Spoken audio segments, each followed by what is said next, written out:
Hi, I'm Chris Plumb, head coach and CEO of Carmel Swim Club. This is the Off the Deck podcast. Off the Deck champions Carmel Swim Club's mission, teaching excellence through swimming for life. To more fully meet that mission, we are constructing a new pool, the Carmel Swim Academy. The Carmel Swim Academy will provide an entry point for more children in central Indiana to have access to life-saving programs. It's true. Drowning is the leading cause of injury-related death in children ages 1 to 4, and the second leading cause of death in children 5 to 9. But there is hope. Participation in formal swimming lessons can mitigate the risk of drowning by 88%. We are compelled to use our expertise in swimming to make our community safer and to ensure every child has the opportunity to learn to swim. To learn more, visit www.carmelswimacademy.org. And today, before I introduce my guest, I want to have a quote from Naval Ravikant, who is an angel investor, pretty well known and famous now. And he says, "Become the best in the world at what you do. Keep refining what you do until this is true." And as a swim coach, I'm always chasing excellence, and I love the fact that I'm trying to do the best I can be and do the best that I can do. And I think all of us, no matter what profession we choose or whatever excites us, we should try to become the best and work on it continually. And I know that's my passion and what I try to instill in my athletes. And I know our guest today has certainly redefined his passion, and that's basketball. And I'm happy to introduce, but I'll do a little intro before I do. But today we have Chris Denari, who is the Pacers television play-by-play announcer. He's been involved in broadcasting sports in Indianapolis for more than 25 years. He was named the Indiana Sports Writers and Sportscasters Association 2003 Broadcaster of the Year. It looks like he peaked a little early, but Chris, please welcome to the show. How are you today?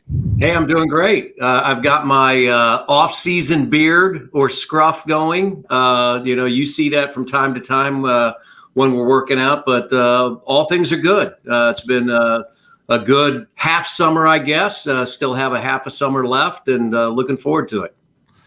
Yeah. So you and I don't know when we met.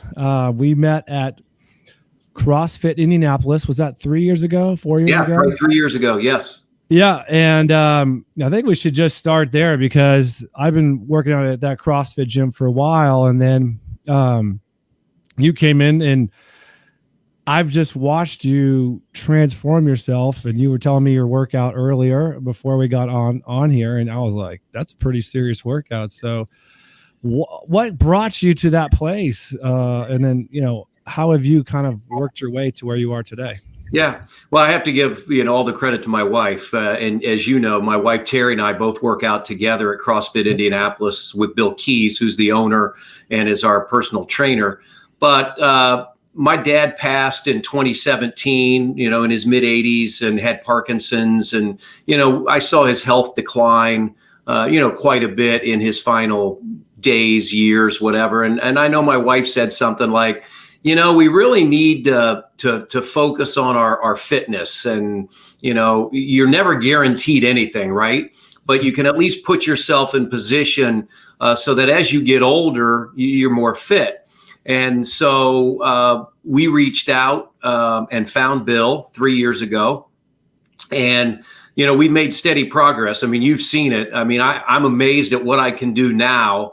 As to what I was able to do back in the summer of 2018. And there's no question, I turned 60 in January, and I'm in the best shape that I've ever been in. I mean, I'm better at 60 than I was at 50, easily better than when I was 40. And so it's just been something that, a lot of what we do is functional fitness. It enables you to, do the yard work that you need to do, pick up those bags of mulch, whatever you're doing around the house. But we've taken great pride in doing it. We made a lot of friends. We've gotten to know you and, Chris and Rhiannon and just all the people that work out at CrossFit Indianapolis. So it's one of those things. It's another way to add to your community. And at the same time, doing things that really need to be done, as you get older to make sure your body can stay in shape.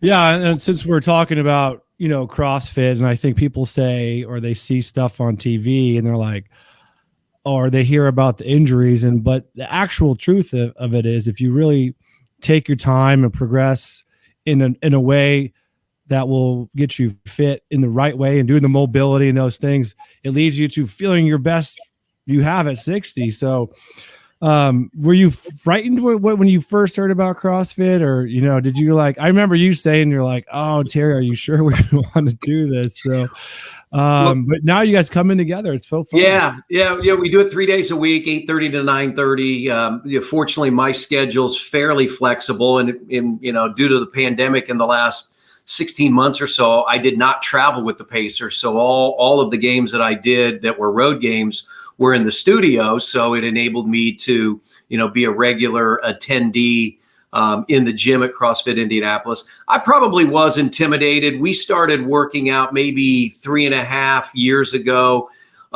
with a different personal trainer. Then we went to another gym, and these people were pretty intense, with the weights that they were throwing around and the things that they were doing.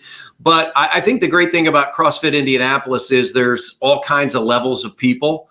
And I think Bill Keys does a great job of bringing it to your level, but at the same time challenging you. And, you and I were just talking, Terry and I are doing now more of the workouts of the day that everybody else across the gym is doing. And the good thing is you can scale it to sort of your level. I mean, I'm the first to say I am the absolute worst at pull-ups. And so there's no reason that I'm going to probably do the type of pull-ups that I watch you doing. But there are other things that I'm very good at. And so we really try to focus on those things. Now, I've made some progress in the pull-up area, but that's something that, dating back to when I was a kid, was just not one of my strengths. Yeah. So, and I think it's so great too that you and your wife, you guys are doing it together. You seem to go everywhere together. You have a special relationship. Do you find that it's good for you guys to work out together? And are you ever getting, any tips or anything, or has it always been a good place to do? We have a great relationship. We've known each other for 40 plus years. We're high school sweethearts. We both went to Westfield High School. I graduated in 79. She graduated in 80. I knew of her when I moved to Westfield as a junior in 1977. But we didn't start really getting to know each other until my senior year. And ironically, it was my dad. My dad was a high school teacher and coach. And so he taught at the high school. And I remember when we moved into Westfield, my junior year, we were driving home through a neighborhood by the high school. And my wife was walking home, and my dad said, "Hey, she looks like a really nice girl. You ought to get to know her." And I was like, I really don't care. I was thinking about basketball and golf and all those kinds of things. And so it's ironic that we got together the next year, and my dad always took credit for that. He always said that he was the matchmaker. It's been great. We just, back in June, we celebrated our 37th wedding anniversary. We dated about 5 years before that. So yeah, we've been together well over 40 years, 3 boys, 1 daughter-in-law, a grandchild on the way in December. Our oldest son got engaged earlier this summer. So yeah, from a personal standpoint, all things good. Yeah. So obviously Indiana's a huge part of who you are, right? And yeah. So you graduated in 79, and then you go to play basketball at Wabash, and you were Division III champions. Talk to us about what that was like, that experience for you. Yeah, I always like to say on that team, I was a very valuable reserve, and we all had roles, and it's interesting, Chris, because the classes before us, we won it when I was a junior, and we had 2 seniors that were our leaders. One of those, a guy named Pete Metzelars, who played in the NFL, played on Buffalo's 4 Super Bowl runner-ups. He was just a Division III stud. He was a double All-American in football and basketball. But what's funny is we all got together. We during Christmas break, we bowled. We just did everything together, the 12 of us. And it really eats and gnaws at the classes in front of us, because on paper, those teams should have been better than we were. They had better individual players. But I think you and I both know that, from a team sport standpoint, that's not always the case. You've got to fit all those pieces together. And I can say that we all fit together. We were 24-4 that year. We were 5-1, and we went on a Christmas trip. It was the first time I'd ever flown on a plane.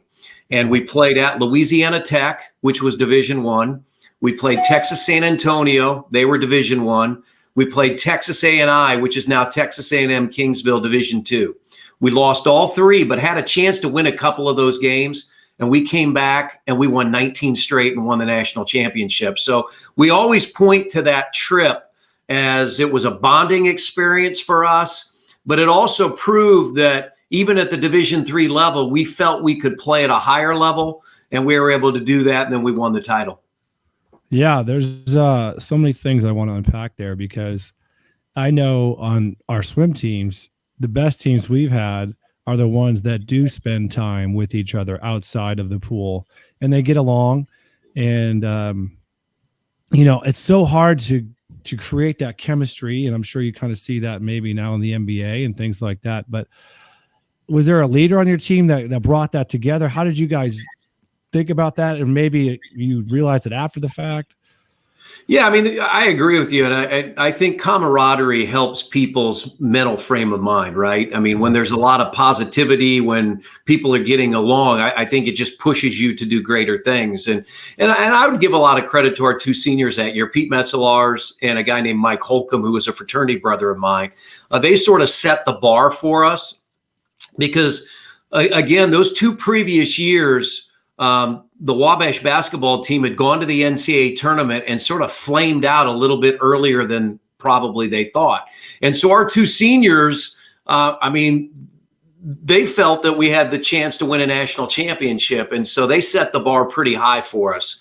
And so I give those two guys a lot of credit. But like I said, I think in that everybody has to buy into their role, right? I mean, everybody has to understand where you fit into the process. And I think once people can do that, and once they can accept where they are, it doesn't mean you don't strive to continue to improve, but you understand what your role is on that team.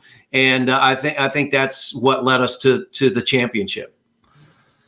Yeah, just so critical for any team success. And then the other thing I like what you said there was you were willing, or you kind of realized somewhere along the way when you faced better competition, you're like, hey, no, we are good, because we almost beat some D1 teams.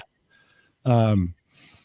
And so then you go on to win 19 straight, right? So it was like you're losing actually propelled you to win. Yeah. And I love that idea. Like, so what were you guys thinking, like coming home from that trip?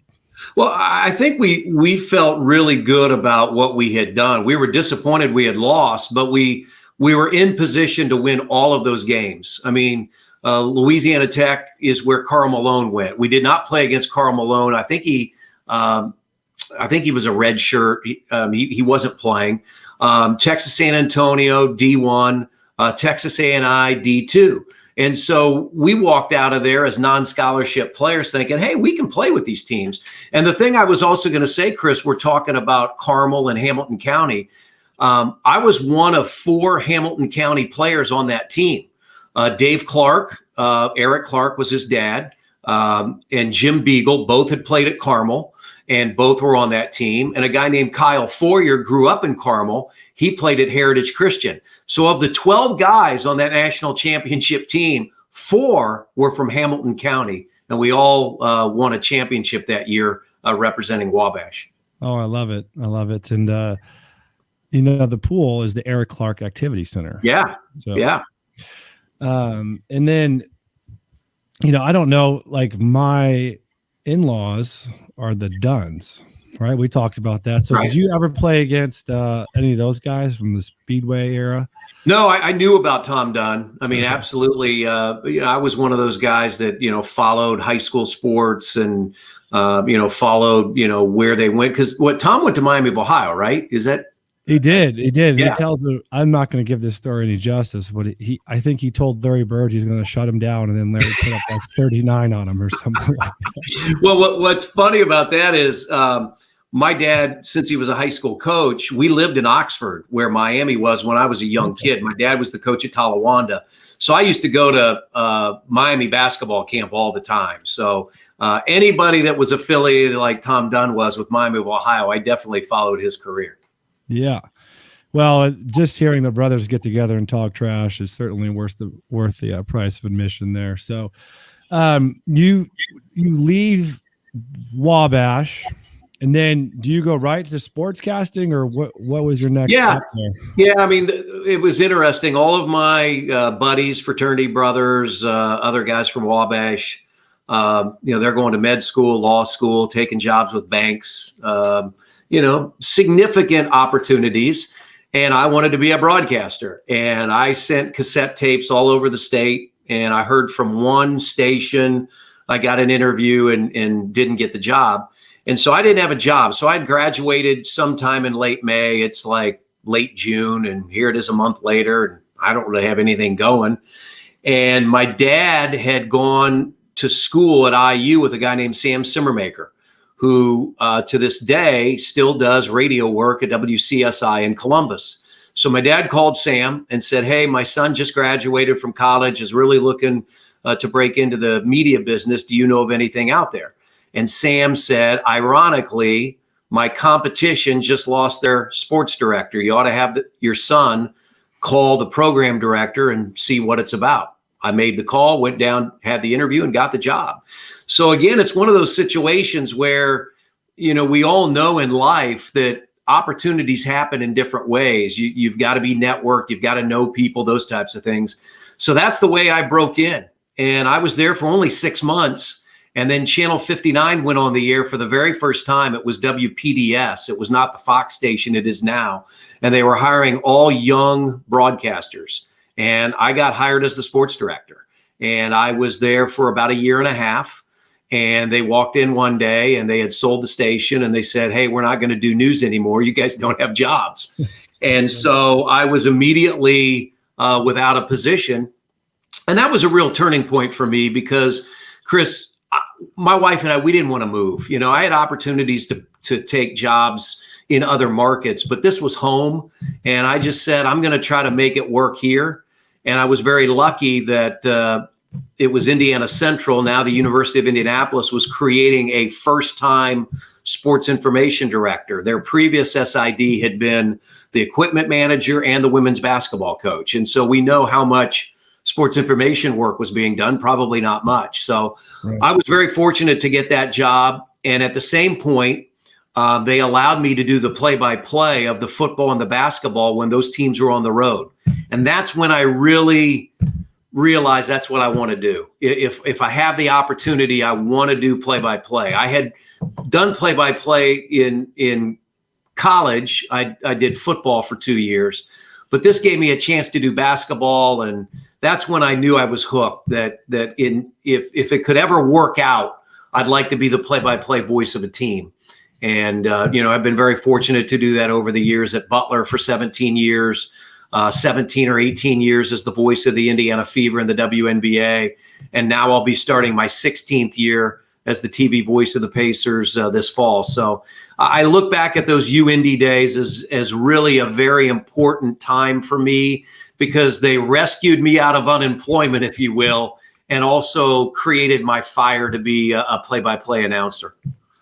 So, yeah, that's amazing. How now you just didn't get these jobs by job. You had to work on your craft. Yeah. And spend time. And how did you, or did you know, and I guess my question, because I'm always, to me, fascinated. What did you study? How did you learn? Did you listen to yourself? Did you watch yourself? Other people critique? Like, what was your process like?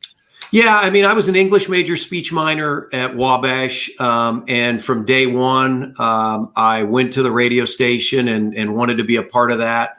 I hosted sports talk shows that might have been listened to by 2 people. But as I tell young broadcasters now, you never know who that person is listening to you. I tell the story. Brandon Gaudin is a good friend of mine. He was 2 after me as the voice of Butler, became the voice of Georgia Tech. He is now the voice of Madden football on EA Sports. How did he get that job? He was doing a Georgia Tech football game on a Saturday afternoon. The producer of Madden Sports was flying into Atlanta.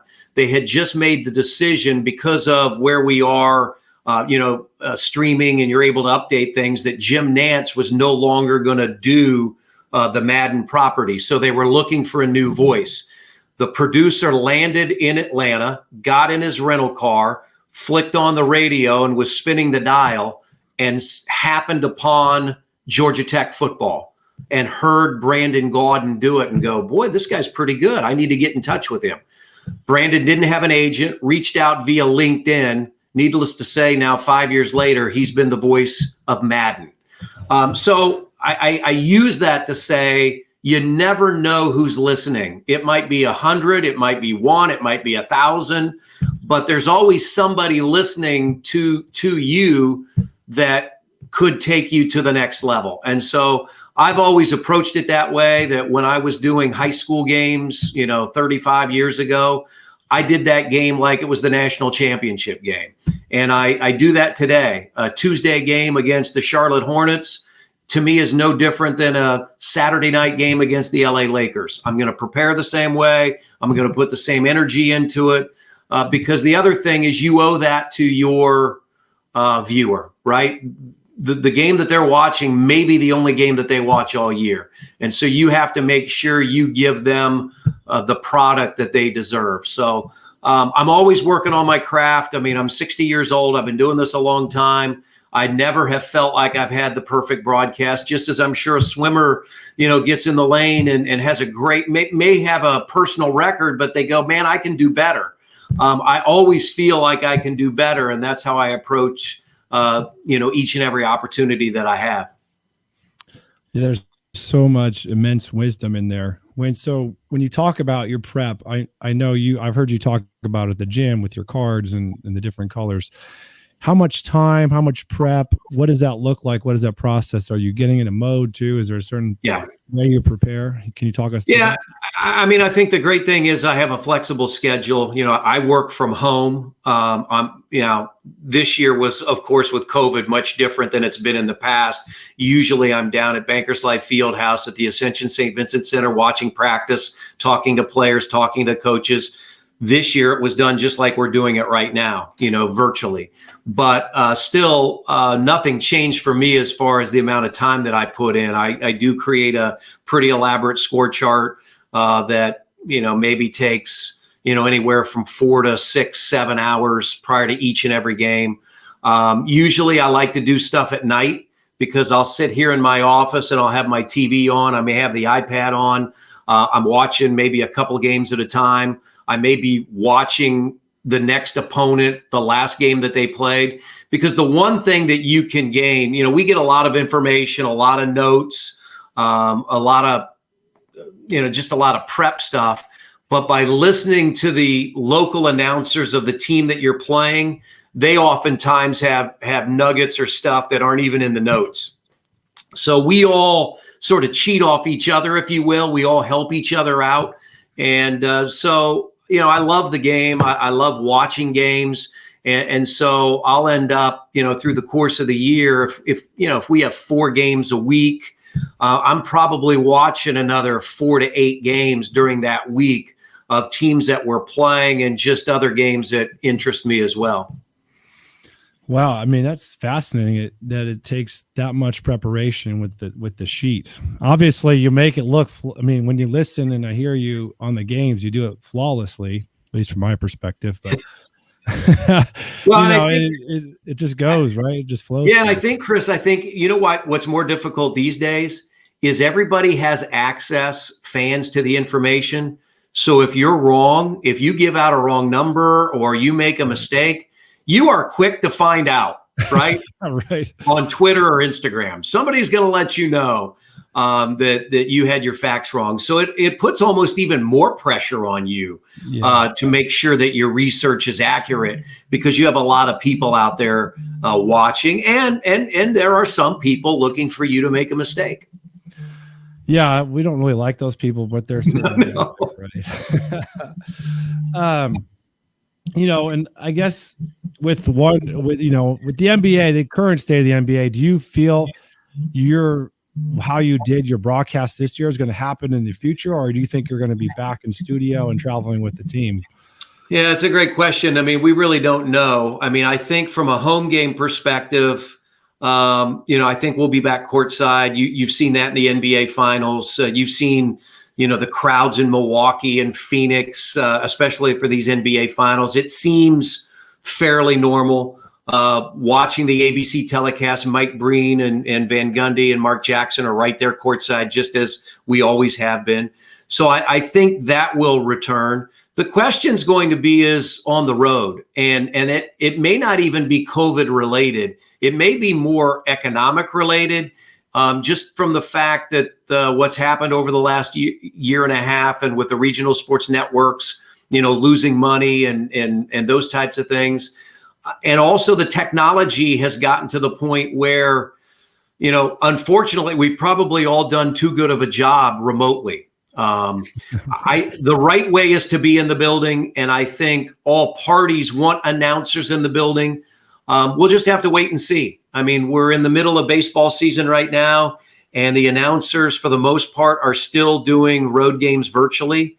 They're not traveling. So I really don't have a definitive answer. It felt like the new normal. I think I've now done, back from a year ago, I did like 15 games, and this year I did somewhere around 40. So I've done about 55 games virtually in the studio. I think basketball is a whole lot easier to do than baseball in the studio because you got everything in front of you. But I'll deal with it however we have to deal with it. I mean, I think you and I were just talking. I think you are measured about how you deal with adversity. And I think it's important to be positive. I don't think you can approach things negatively. So if they say this is the way that we're going to do it, then that's the way that we'll do it. And if we have the opportunity to go back out on the road, and I'm hopeful that we do, then we'll do it that way as well. Yeah. So what do you think you're missing by not being at those away games? I mean, what part of that do you feel like you would need to get back in the building? Yeah, I think the one thing that you miss when you're not in the building is just when you're sitting courtside, you see things that are outside the monitor, right? I can look down at the bench. I can look down at the other bench. The officials come up and talk to you. There's just, information that you get during the game by being in the building. And I tend, when I'm doing a game, I watch the action on the floor and I use the monitor for replays and sponsor messages and those types of things. The other thing that you miss too by not being on the road or not being around the team is just the information that you gather from the players and the coaches. And I've always said this, that it's a trust. When you're a team broadcaster, there's a trust that is built between you and the coaching staff and the players. And that trust comes from personal interaction, right? It's just like being a part of a team. Are we able to do things like that via Zoom and Teams and Streamcast? Sure. But there's that one-on-one ability to interact that you miss. And so for us, I think about the times on the road. You come out of the hotel room, you walk down to the lobby, you're going to walk across the street to get something to eat. And two of the players are sitting there and you sit down with them for 5 or 10 minutes and you just talk, not even necessarily about basketball, but maybe about life, their family, their kids, whatever. Those are the things I think that work their way into the telecast to humanize things, because I think that's really important. So those are the things that you miss when you're not a part of the group or in the building. Yeah, no, I hadn't thought about all those things, especially the monitor. And then I would agree, like just being time on the plane or time eating in the lobby, trust is time spent, right? Yeah. Kind of like what we talked about at the beginning, just going out to eat with your teammates. So no question. Yeah. We can stop talking about the NBA here, but just one last thing.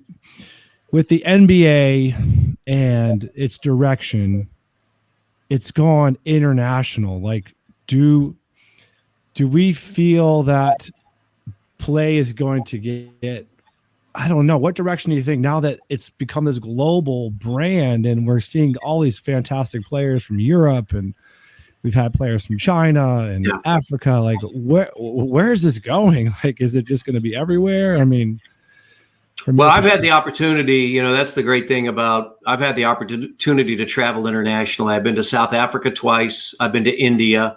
I've done a game in London. I've been to Beijing. I've been to China twice. I've been to China once, Taiwan, Philippines.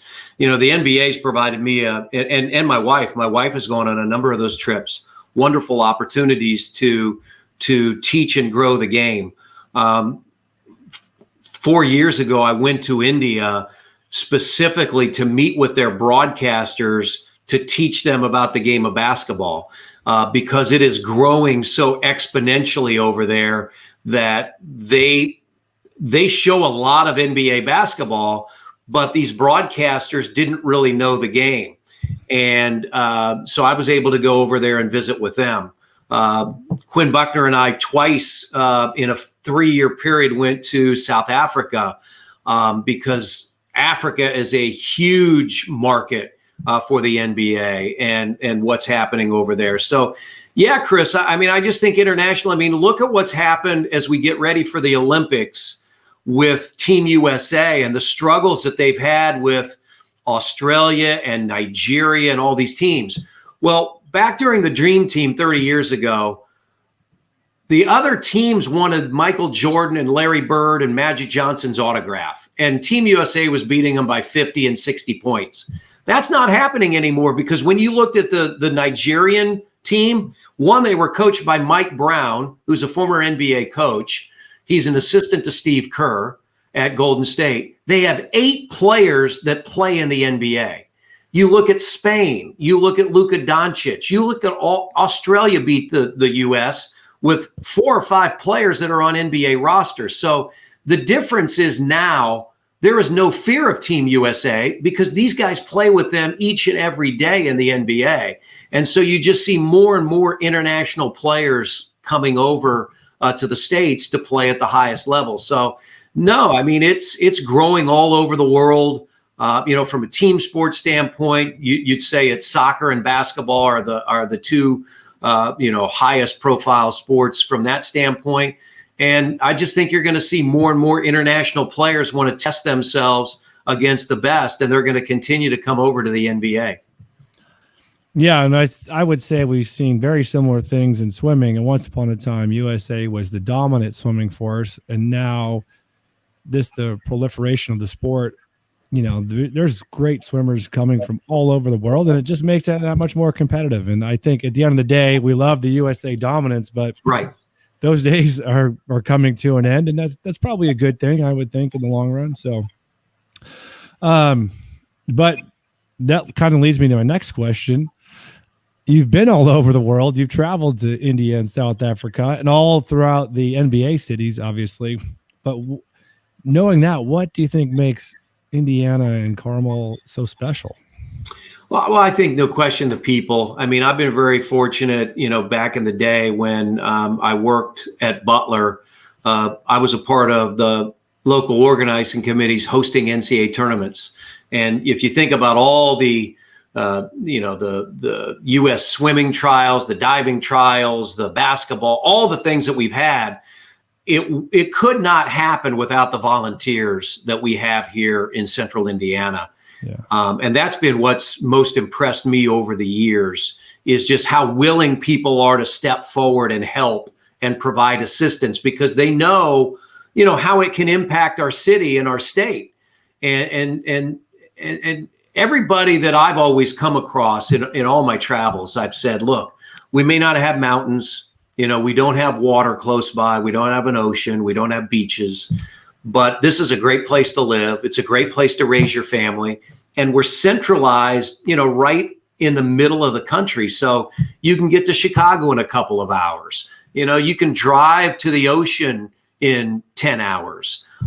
You can get to the mountains. You're just in a great place. And I would say, Chris, it's the people.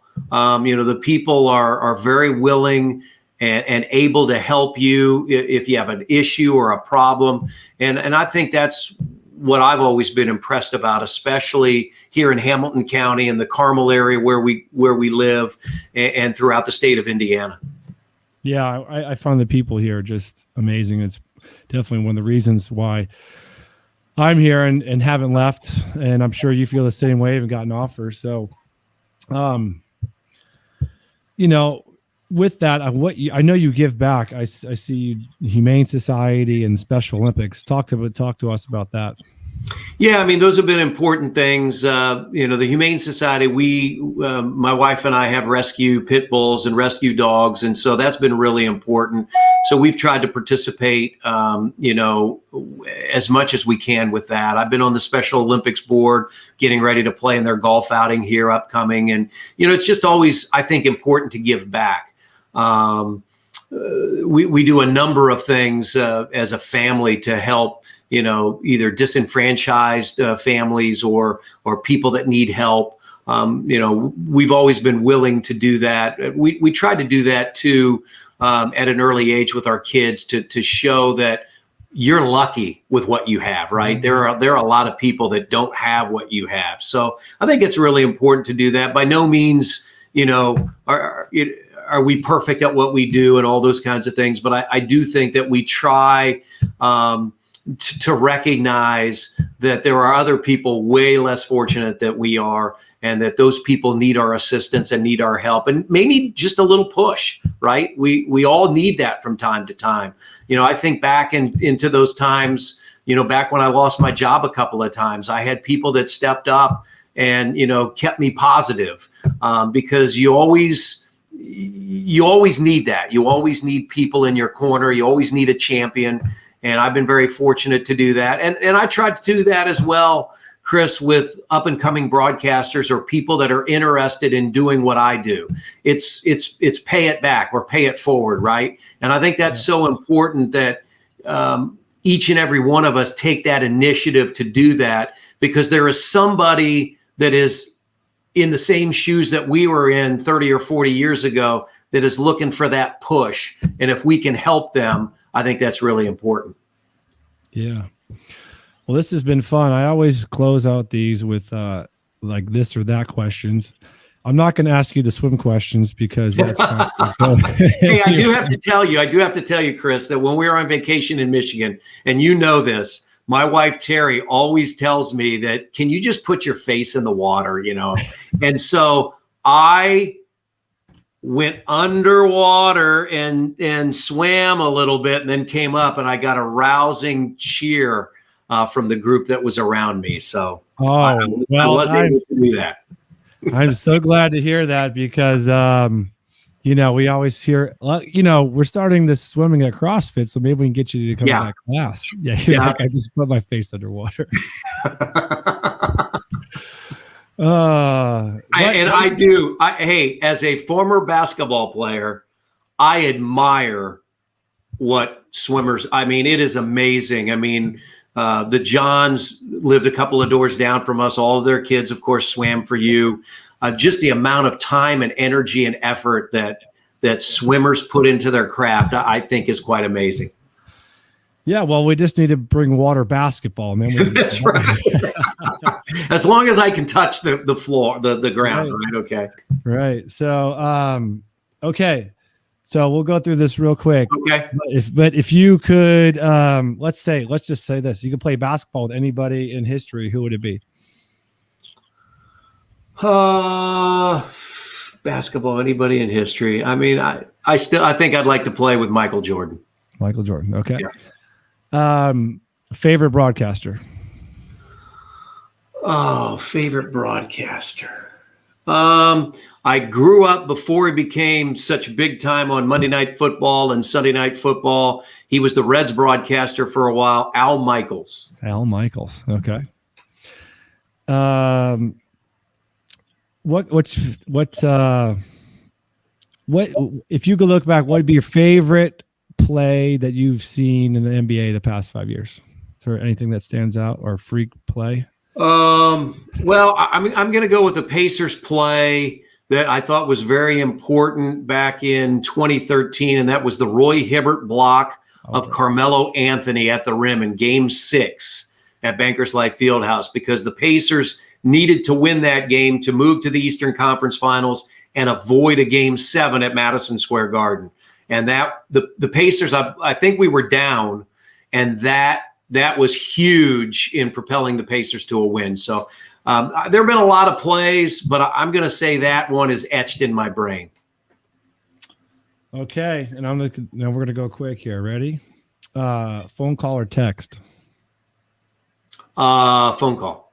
Okay. Toast or eggs? Toast or eggs? Yeah. Eggs. Cardio or weights? Cardio. Facebook or Twitter? Twitter. Cake or pie? Cake. Big party or small gathering? Small gathering. Play hard or work hard? Ooh. Oh, man, those are so close. I'm gonna go work hard. Okay. What's worse, laundry or dishes? Dishes. Okay. This has been fun, Chris. Anything you want to tell the people before we wrap up? What are you working on? Or no, I'm honored to be a part of your podcast. When I got the text or email, I'm thinking, man, I don't know a lot about swimming. But I'm honored to do it. You've done a fantastic job. Can't wait to see your athletes in the Olympics. I know it's a huge honor for you, and really enjoy seeing you guys when we work out. So look forward to spending some of that time the rest of the summer. Yeah, thanks, Chris. Really appreciate it. And all right, we'll see everybody next time. Thanks. All right, thanks, Chris.